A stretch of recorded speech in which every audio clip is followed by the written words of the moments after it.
This is the current federal tax developments for the week of November the 13th, 2023.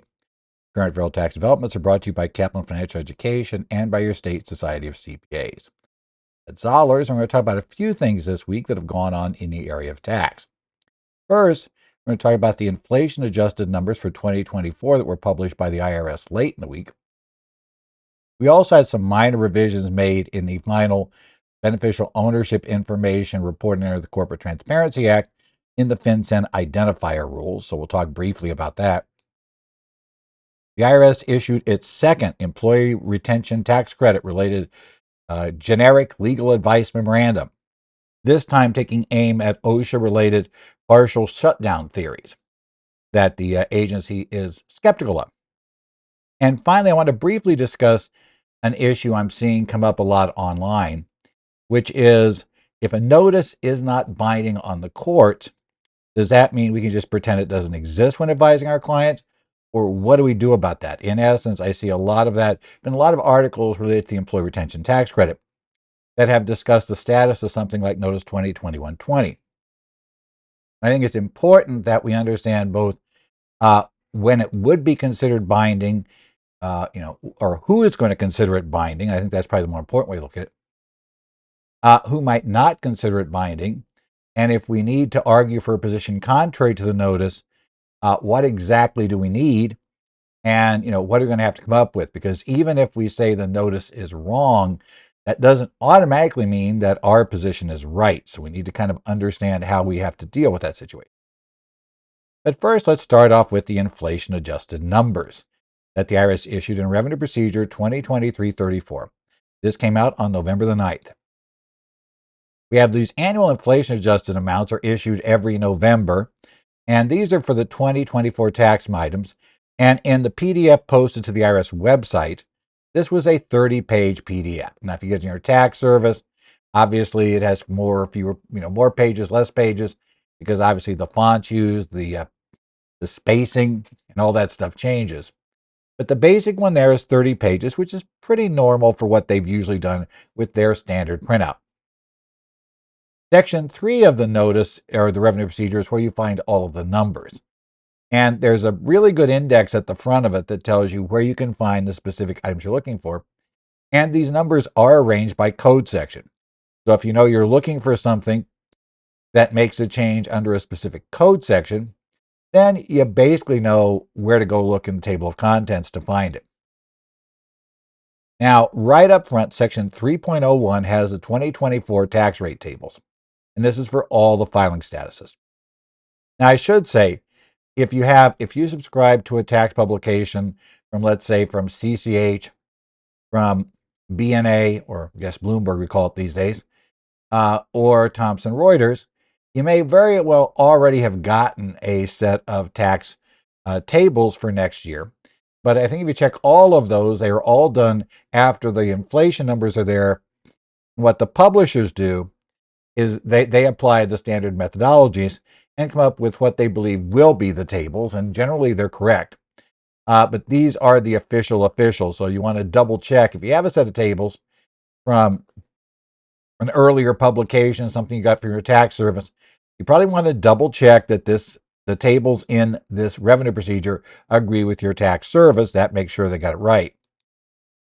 Section 3.03, remember the capital gain rates are not tied to the regular rates. That happened with the 2017, well, the rates never were, but where the break is for the highest rate, where we'd go to the higher capital gain rate, used to be tied to the highest individual rate.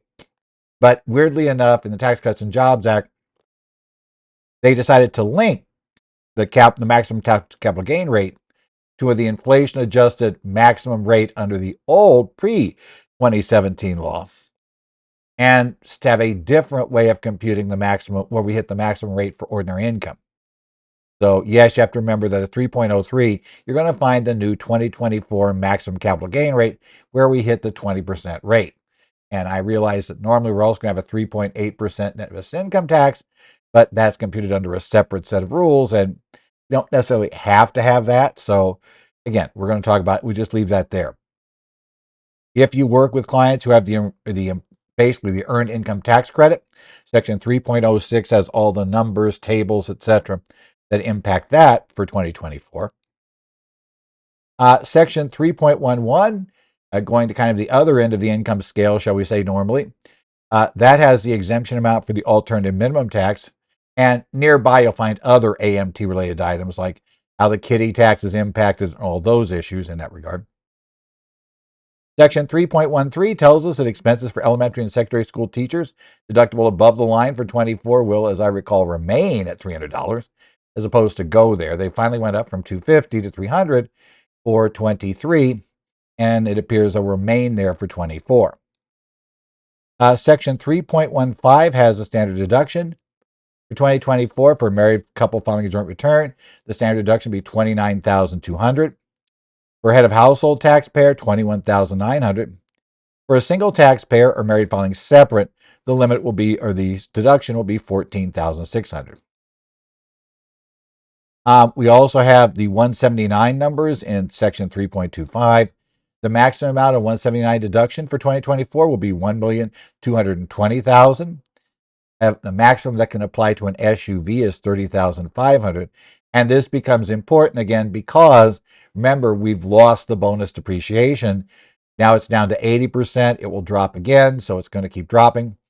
So suddenly you'll be back to, again, if you want to get full write-off, especially for a lot of small companies using 179, but that does mean that the SUVs will not get a full write-off, unlike what we saw when we had 100% bonus depreciation.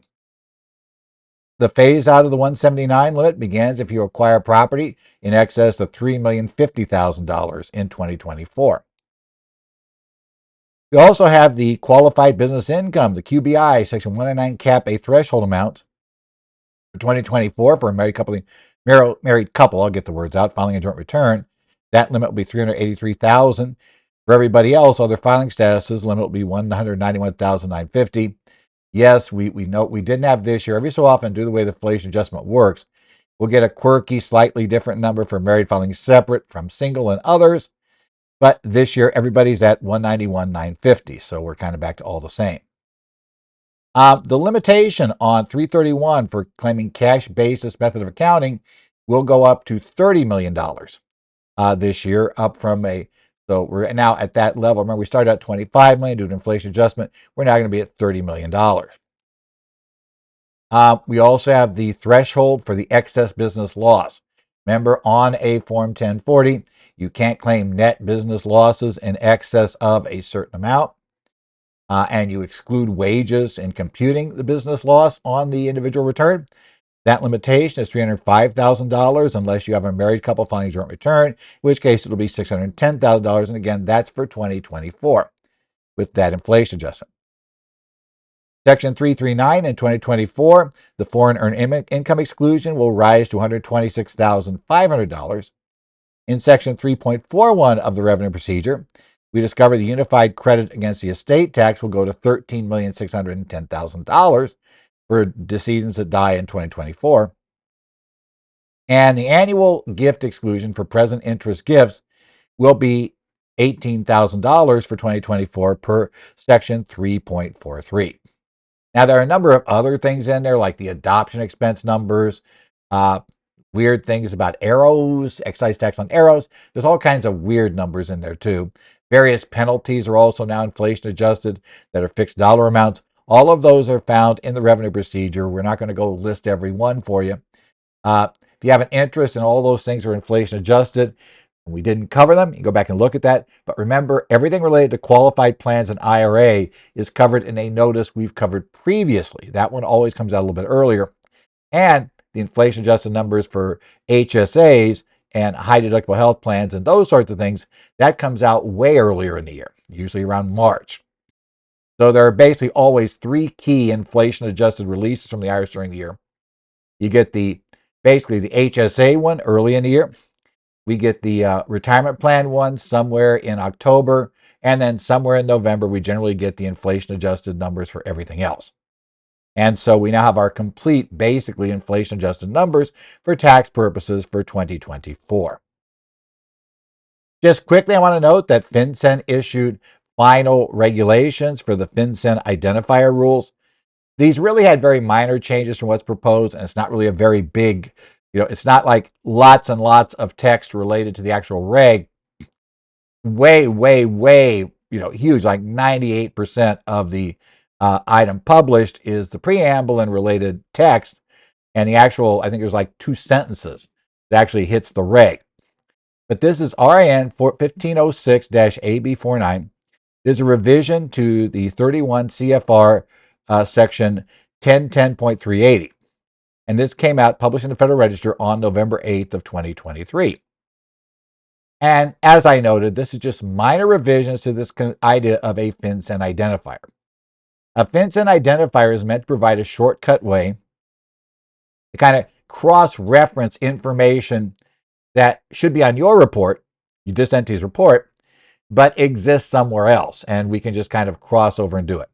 In this particular case, we're looking at the ability to use an entity's FinCEN identifier. And that means, let's say that an entity owns an interest in this entity that's filing. That entity obviously has individual owners. They've identified their beneficial owners. And with enough related entities, it's very possible that you're going to basically have the same owners, right, for these two entities. They're going to be identical. Well, in that case, you can use the FinCEN identifier number of the first entity that you file with all of the detailed information on the second entity's return and effectively just cross-reference, so you don't have to keep changing everything all the time. If things happen in that first upper level entity, maybe that owns an interest in your entity, those changes will just automatically flow through when that entity makes a change. And that's the idea of using the FinCEN identifier. Now, there are both pros and cons to using it, so I'm not going to go into that in detail. But definitely there are some situations, especially ones where we don't expect to have a lot of changes, or maybe where we do expect to have a lot of changes, but they'll always be consistent, will never change. This parent entity will always own interest in these other entities. So, yeah, we'll be able to go down that path. Those cases probably will simplify their filing situations. Next up, the IRS issued its second Generic Legal Advice Memorandum, GLAM, AM 2023-007, issued November 3rd of 2023 on employee retention tax credit justifications for claiming a partial or full suspension, and probably it's partial suspension, of business operations. So the first one we had out, you may remember, was the IRS went and basically they issued it to indicate their great skepticism with a large number of what I refer to as the extended supply chain justifications for claiming that a business was fully or partially suspended. This one is meant to signal the IRS's skepticism on the use of theories that relate to various Occupational Safety and Health Administration, OSHA, related communications issued during the COVID-19 pandemic, and specifically during the period that the employee retention credit went over. This is probably the second most popular, kind of excuse that many of the ERC mills would use if they weren't using supply chain, which at least in my experience has been the largest set. They try to use that most often. But if you're going to do a flaky claim, the OSHA claims in many cases seem to follow very, very quickly behind. So the IRS is basically given note here that they don't necessarily agree with those claims. Now, before we go anywhere, I want to make sure you understand. These generic legal advice memorandums are legal memos internal, theoretically, but they know they're going to be published. Legal memos, in fact, even reference them on their, on their FAQ pages for the ERC. But they're memos that outline what's essentially going to be a legal or litigating position of the IRS if this type of a claim is made. They're not really binding on either the IRS or taxpayers.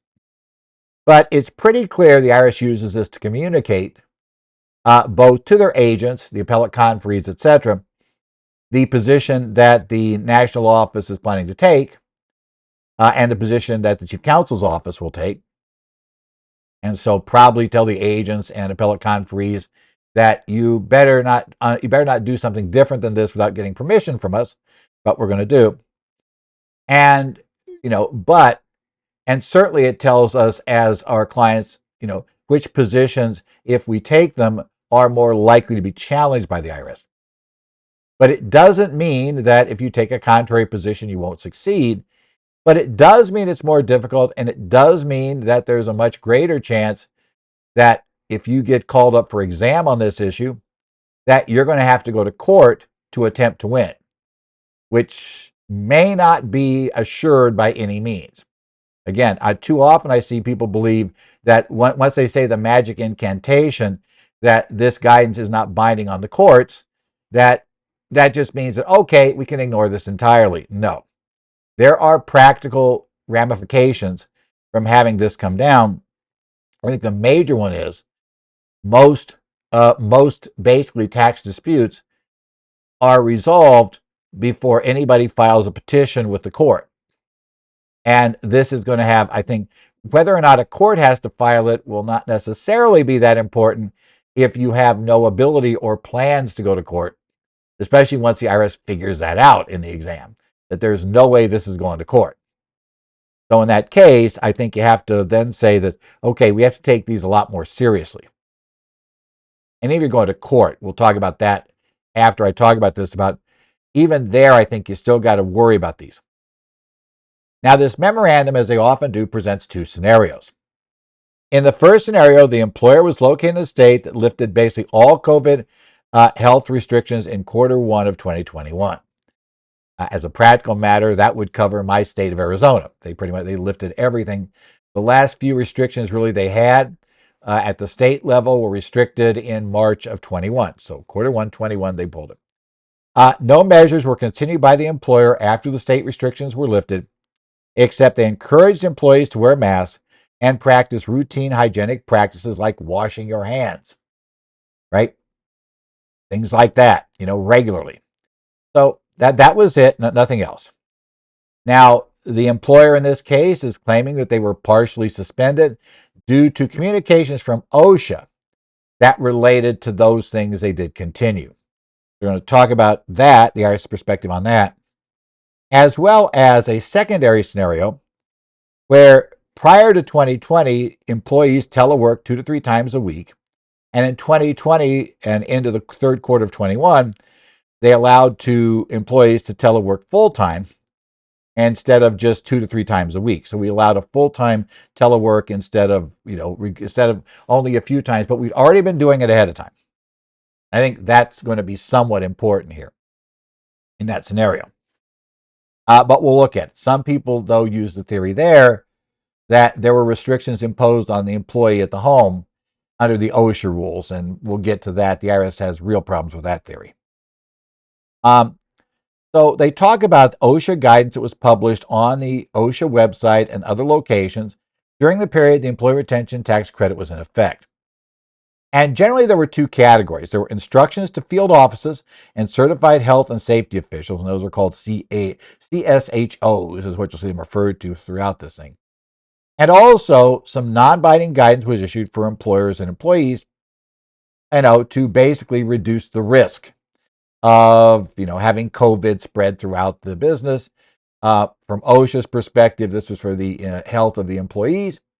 As a practical matter, knowing a couple of CPA firms that got hit with everybody with COVID at once under wrong things, some of that was honestly just to try to limit the chance that everybody was going to be out sick at the same time. So yes, there were other reasons why we did that. In some cases, we'd have some more restrictions. Now, the interim response plan instructions for their OSHA office employees and for the CSHOs stated openly that it did not impose any additional legal obligations on employers. It may have discussed some issues, may have talked about some issues, but in essence, it was only talking about existing obligations of employers to keep employees safe on the job site. And that includes safe from various, potential diseases one might be exposed to on the job due to the nature of the job. Those are generic laws that have existed well before COVID-19 came out of hiding and we suddenly had it running through everything. Because those obligations issued prior to the emergency and thus weren't orders that were directly related to COVID-19, in essence, the orders weren't issued related to COVID-19, as required by the law, the position is going to be on that theory, those pre-existing laws cannot possibly qualify you under this rule for being for being a qualifying order. As well, they noted that a guide called the Protecting Workers Guidance on Mitigating and Preventing the Spread of COVID-19 in the Workplace contained recommendations for employers and employees. The key word there being recommendations. As I've said multiple times, the federal government recommends you eat broccoli, but that's not an order. Nobody comes and hauls you to jail because you haven't had your proper amount of broccoli for the week. Now, maybe the broccoli farmers would like that to happen. We need to eat more broccoli, so, raise the price of broccoli. But that's not how that works, right? That's not an order. Finally, the guidance also notes that OSHA does not expect home-based workplaces. Talk about that guidance there. They've said it specifically, right? So work from home spaces basically aren't impacted by this guidance. They're not going to come into your home and make sure that you're masking while you and your spouse are each working for your employer. That wasn't something we're going to do. We're not going to verify you're doing anything internally, to protect yourself from that other person working in your home who happens to be the person you live with anyway, but what the heck. So what about these supposed OSHA orders? And that's the claim, right? We're going to see that a lot of the mills are saying, hey, there's all these orders from OSHA, right?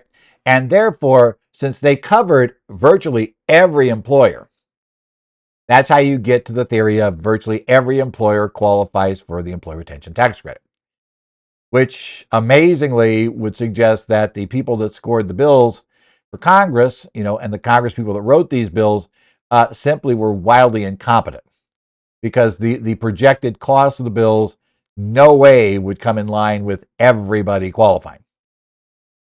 So what they said specifically, assumptions, vague statements, and news articles are insufficient to meet the definition of orders for the purposes of qualifying as an eligible employer. And what they're saying is you can't say, well, oh, come on, we assume that if OSHA came in here and we hadn't required X, that would be actionable. You've got to show it would. You can't just use assumptions. You can't use vague statements, about improving and protecting. That's not an order. We need something actionable to do it. And obviously, news articles. If somebody wrote up something in a journal somewhere and said, hey, due to this, we're saying that we think that that these laws require you to do X, that's not the agency saying it, right? Again, now we can get into some arguments about whether or not there's some way to prove those are the requirements, but again, these were very, very broad assumptions that the following things might apply. And that's usually how they were worded. And obviously that would be a problem. I kind of agree there. And they also note the statutes don't mention recommendations, guidelines, or other informal standards. All the statute recommends are orders.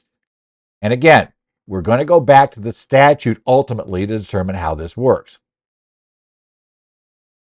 Now, the IRS then goes on and provides justification for their analysis of the law, which they say, which is a magic word I see used quite often too in the analysis we're going to talk about next, that the plain text meaning of orders under the law eliminates the OSHA recommendations or other guidance found on their website that people are citing. They go back and they decide, look, there's really there's no definition of what is an order in any of the acts, the original CARES Act, the modifications we made at the end of 2020, the changes that were made as part of the American Rescue Plan Act for the third quarter, or the Inflation Reduction Act for the fourth quarter, that came out. So all of those bills did something to the employee retention tax credit. But nowhere did they ever insert a definition of order. The IRS says, so we're looking for the plain meaning of order and the legal meaning of it. And they go back to Black's Law Dictionary, which is a place courts like to go to look for legal meanings. And there, Black's Law Dictionary says an order is a command or mandate delivered by a government official. So they're saying that is the definition that we would expect a court to go to in order to interpret what this means, because there is no internal definition. The context of it doesn't imply this somehow isn't what they're talking about. And so basically, they're going to say that should be your order. And they note that the OSHA guidance cited in the GLAM, so the specific ones they talk about, fail to meet the standards because they are at best recommendations. And as I say, there's recommendations with no new mandatory guidance. That's not going to cover you under this. That's their position. They also reject that you could use laws or regulations that predate COVID-19. Remember, under the rules of this, it had to be a government order related to COVID-19. And they would interpret that to mean that an order cannot be related to COVID-19 unless the order is issued after COVID-19 became a thing. COVID-19 did not motivate Congress in writing the original rules. There was no COVID-19. So it could not have been based on CDC guidance and the like related to COVID-19 because that didn't exist when the law came in. So that's their argument there. But now this is where, especially in the GLAMs, they do tend to back off. That this lets you know that they're setting up a secondary defense. Even if you find they are orders, you still must show full or partial suspension of your business operations. And to be totally honest, to me, this is always the flaw I've seen when I've looked at reports from a whole lot of the mills and we ask them for the backup. Okay, you say they qualify. Can you please show us, your work papers backing this up? Because, if they get examined, what are you going to show the IRS? And assuming they give you anything, and often they won't give you anything, but assuming they do, you tend to find that it talks vaguely about these orders that, they don't really tell us exactly, but they're vaguely there, and they never tie them back to the business, and they don't make these shows. You have to go ahead and make the show that this order and how it specifically caused your business to have something that rose to the level of a partial suspension of business operations. And I've said for a long time, the word suspension is way more drastic than a modification, right? If they meant modification, they would have said modification. Suspension, again, going to the meanings, means cessation, right? So you were unable to do some, portion of your business at all. It stopped it. So that to me is a definition that often gets totally ignored. Everybody just goes after any modification for the business is a suspension, and it's like, no. They would have said modification if they meant modification. So I don't know that's a suspension. I think a lot of that gets derived from some of the restaurant examples where the IRS was very generous to restaurants. I'll be honest. They were very generous to restaurants in those rules. And that's where they said, well, if you lost 1/3 of your tables for indoor dining, that was a partial suspension. And I kind of understand where they get it because we lost capacity. So we couldn't serve as many people as we used to. And that being unable to serve, 1/3, a number. So we reduced our capacity by 1/3 of ability to serve people, that represents a cessation of being able to conduct the business to serve that 1/3. I kind of understand their theory, but I think that is what kind of led to this whole, well, any modification is good enough.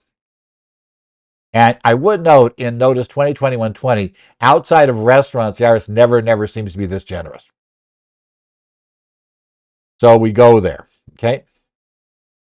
Now, the IRS does acknowledge that it's possible or state or local government could have actually taken these OSHA recommendations and made them into a mandate for a business. Because again, there are a lot of local governments, there's a lot of states, right? There's a lot of entities that could have imposed these mandates. But they said, so if they did that, they would then agree you've got an order, right? It'd really be the state order, which is referencing back to the federal OSHA rules, and it's mandated by COVID-19. They did use COVID-19 as a reason to make this mandate. But they said even then, you still have to have, you must show, you got to connect the dots.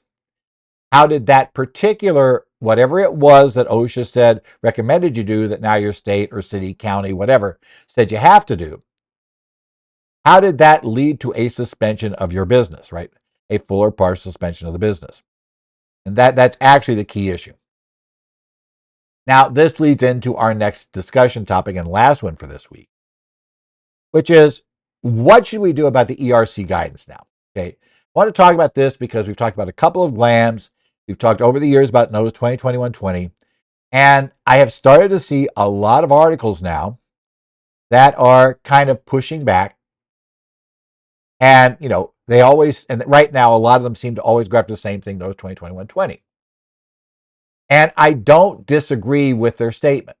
I think it is true. However, and some of them are very clear about what they're talking about when we talk about this limited issue. Some of them, especially if it's for a more general audience, lets people jump to the next assumption, which I think becomes dangerous. Let's talk about this, right? So these articles deal with the ERC guidance we have and what impact that guidance would have. And generally, the actual context here, which is also easy for a non-pro to meet, is if we took the matter to court. Now, I hate to tell you this, but most people that got the ERC will not have the means or the will to take the matter to court.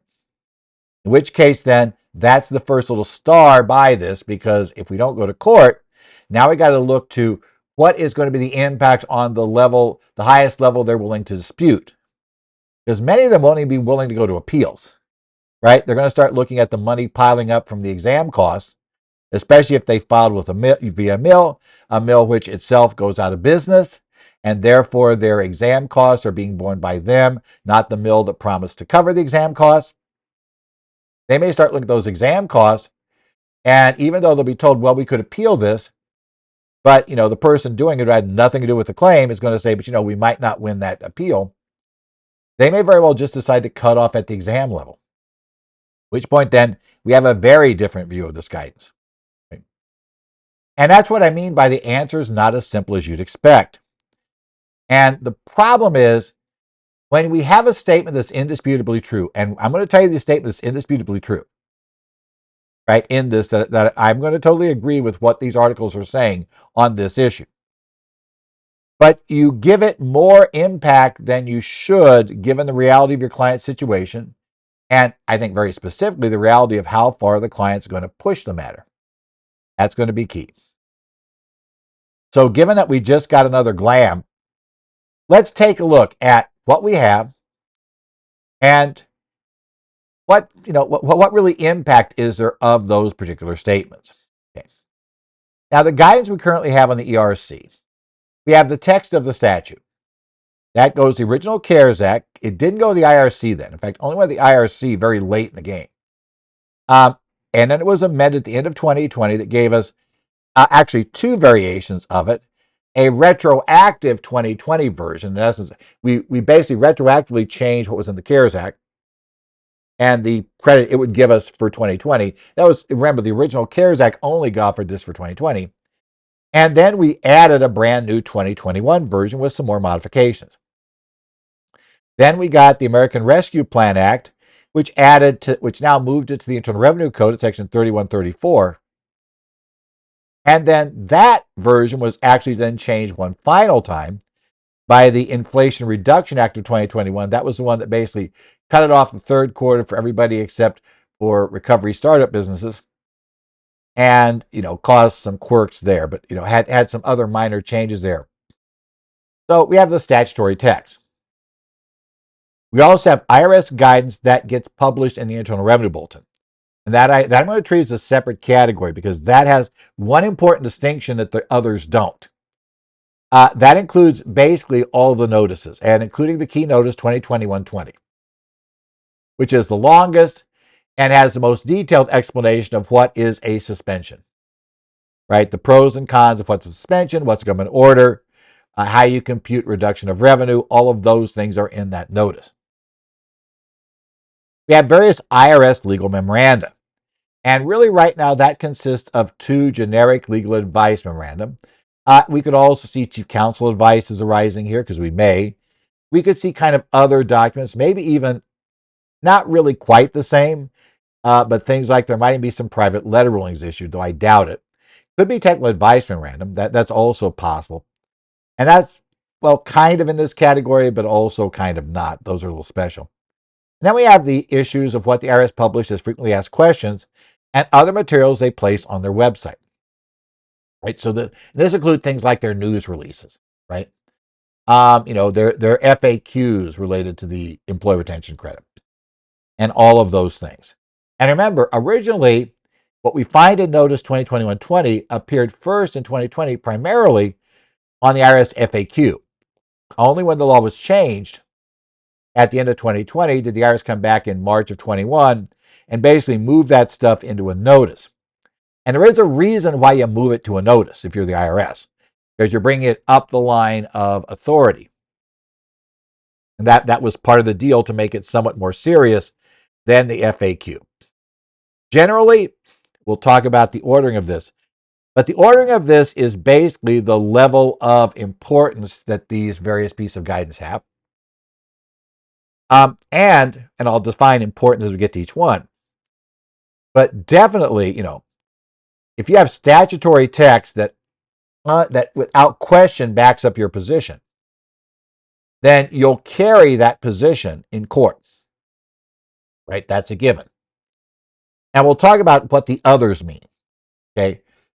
But once you get away from the statutory text, it becomes possible that a court will arrive at a different decision. We'll talk about that. And the reason why, let's talk about the statute.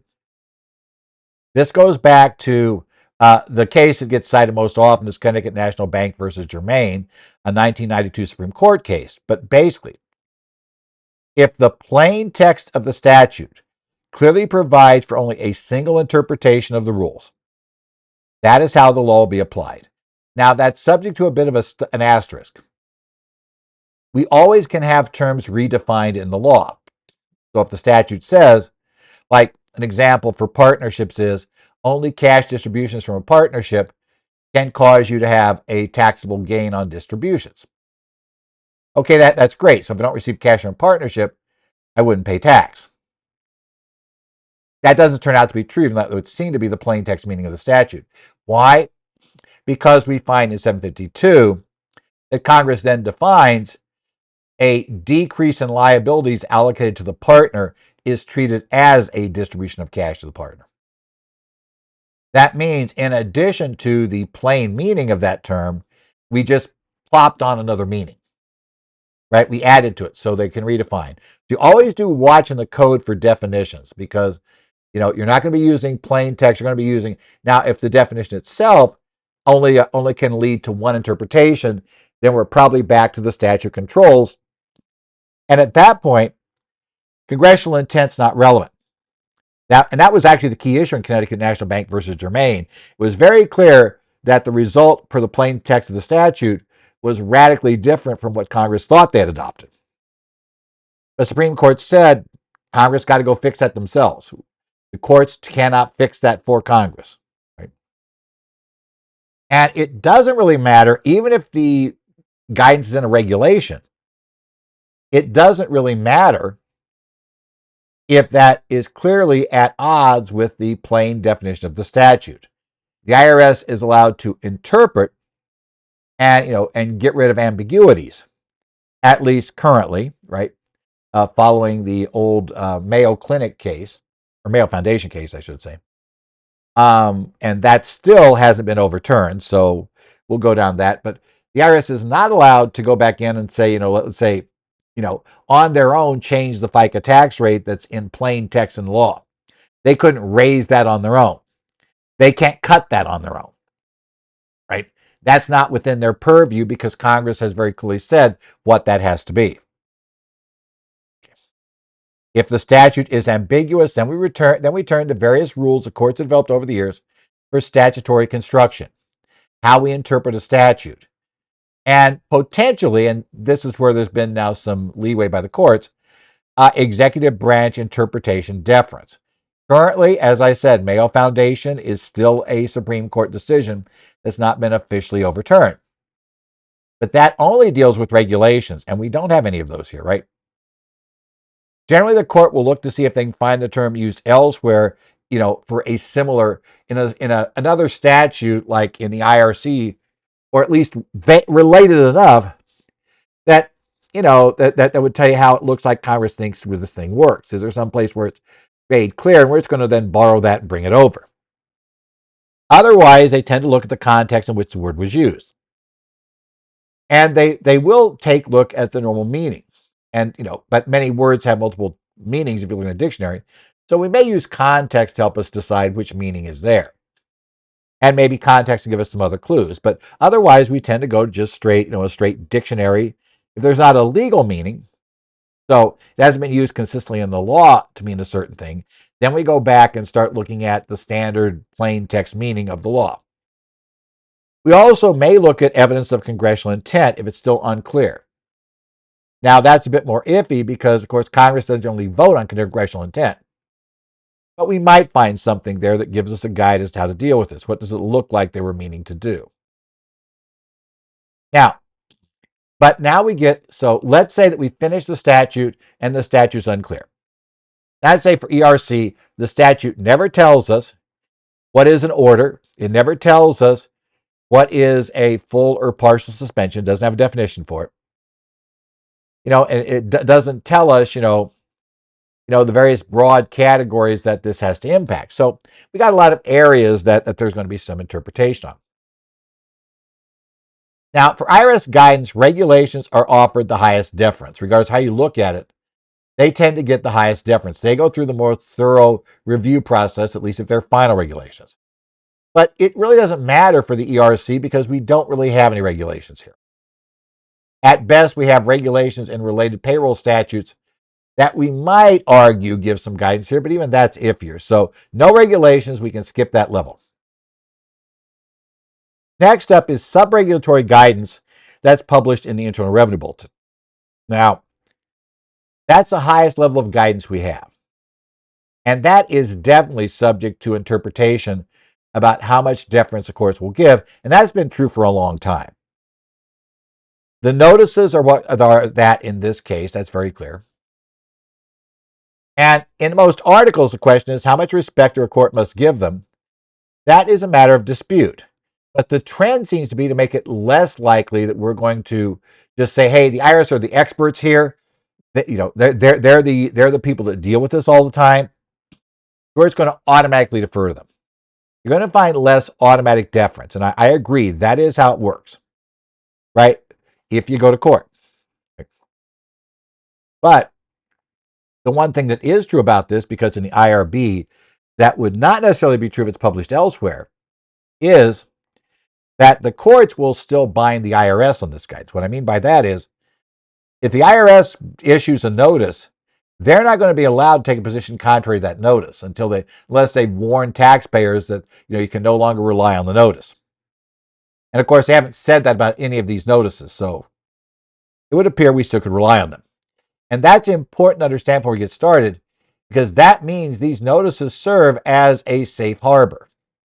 If you meet the notice, your position comes entirely inside the notice, then you're going to be in good shape as long as you have the backup, the factual backup to support your case. Now, by the way, factual backup is far more likely to be your problem in any dispute with the IRS than the law interpretation. Right? We'll say that up front. Also, and this is a problem, too many articles just stop by saying, hey, the courts don't have to respect this, which is fine as far as it goes. But even if you're going to court, the fact the court does not have to respect conclusions does not mean they won't. By that I mean, the court's going to review this, right?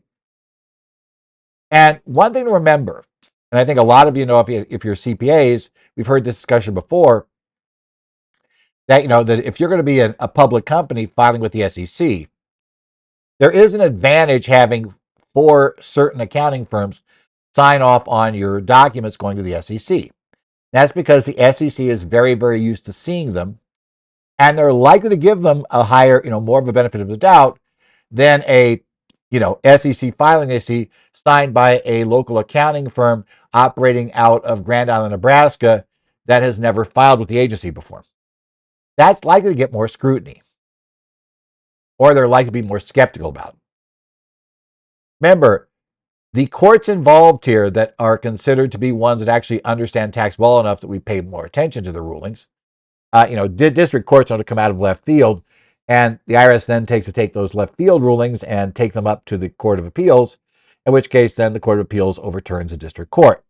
So courts of appeal and the tax court, and to a large extent the Court of Claims, they're used to seeing the IRS Chief Counsel's office and the Justice Department, those attorneys, regularly appear before those courts. So they tend to develop a level of trust. The Chief Counsel's office is like a law firm that has certain standards, and the courts are used to those, understand those, and are more comfortable with them. They're just more comfortable with how they present things, too, because they see it all the time. So like it or not, the IRS Chief Counsel's office has a step up, especially if your current person you're working with is A, not an attorney, and B, even if an attorney is one that has never argued a case before even the tax court, you're probably going in a bit of disadvantage if you're not following the IRS notices, right? And at the very least, you've got to recognize when we go to court that what you're hoping for, let's say you do have somebody that's been in court many times, has a reputation with the tax court and the Court of Appeal in question. Well, in that case, then there's a reasonable chance that at least you're on the same, you're on even ground, even footing. But that does mean that you just have a position paper, a memorandum, a position for your case that is going to be evaluated on the same terms as the IRS's. And yours has no special, standing with the court either. The court doesn't have to respect your attorney's analysis of the case either, right? So again, it's not binding. So that's important to understand. Too often I see people think that, well, if Notice 2021-20 is not binding, then automatically my contrary position is fine. No, that's not what it means, right? So that's how we do it. The court will look to the statutory construction methods where I talked to, about to analyze the guidance. So they'll try to figure out, well, okay, given what we know, given what the statute says, given these two analyses, which one appears to be more in line with how we would analyze the case using the standard rules of statutory analysis. And definitely this is going to be a case of which judge hears your case. Some judges will be more likely to continue to grant deference to the IRS in these areas, while others may be more skeptical. But you don't have full choice over your judge, right? So, and the Court of Appeals is not likely to overrule the fact finding or the findings of the judge, if they, they're not going to be necessarily thrilled to go do a lot of work they don't think they have to do. So, unless they think that the IRS position is just utterly ridiculous, can't be supported, they're less likely to pick up your case and go ahead and go off with your attorney's analysis if the trial court's already decided in favor of the IRS analysis. Again, that same kind of subtle bias is there. The IRS tends to win most court cases. Now, again, most of that is due to the fact that facts are bad, but again, same basic issue. And finally, it's fairly certain that the IRS, at least up to the administrative level, is not likely to go against this guidance was in the IRB. At best, you might get something at appeals if it becomes very, very clear that you're going to court. But I think even then, you're more likely not to get that kind of, back off from appeals until you filed at least the initial court petition. And then, if we're sent back to appeals, it's a tax court issue, we're sent back to appeals there, or we're just, going to be negotiating with the counsel's office or with Justice Department, then they might concede based on risk of litigation. But otherwise, if it appears that your client very clearly is not going to tax court, one of the ways they'll probably make that judgment is, I'm looking around, in this whole exam, I've never seen any evidence of an attorney being involved. So either this going to court pro se, which means we're probably going to win big, or, right, it's just not going to court at all. So, yeah, if you want to use the threat of going to court, I almost always suggest you bring attorneys in early. Yeah, they'll probably cost a bit more. But IRS is now on notice that apparently you're willing to spend the money, which means you're willing to litigate, which may get you the better result. Just saying. The IRS legal memorandum. Now, this is important to realize they're not considered generally binding on either the IRS or the taxpayers by the courts. There's a possibility a court may want to hold the IRS to it. especially since they cross-referencing on their web pages now. But, you know, basically under the law, in theory, it doesn't bind either, and the web pages will say it doesn't bind either. However, that legal memorandum is an analysis that the taxpayer must be ready to refute, because it's most likely the IRS will stand behind it. And they need to show that their analysis is better if challenged, right? How they could distinguish their case from what the memorandum was talking about, or how they can show that their analysis of the law is superior to the analysis of the law in the memorandum. Again, it's not likely IRS agents are going to take a position contrary to the guidance if they're aware of it in exams. So if you're not willing to go to appeals, you're probably not going to win against this position either. Then for facts and website materials, this is the least authoritative. In fact, it tells us right up front of the web page it's not. However, it is generally published up there to indicate to people the direction the IRS is planning to take on exam. It might be saber rattling. It might be a position they're going to back down on appeals. But probably on exam, they're going to take the position. We have to realize that. Again, the taxpayer needs to critically analyze the position. And that means not just look for the weakness in it, but you got to look for the weaknesses in your own position you want to put forward. And you have to recognize the strengths of the IRS analysis, right? We need to have clear view of this, right? Don't just go in. I'm always leery of any tax expert that comes in and tells me that their analysis is the only way. This is how it works. When it's clear that we've got ambiguity. There are many ways it might work. Now, you may believe that is the most likely, and I'm willing to accept that from you. Well, maybe willing. We'll see what you said.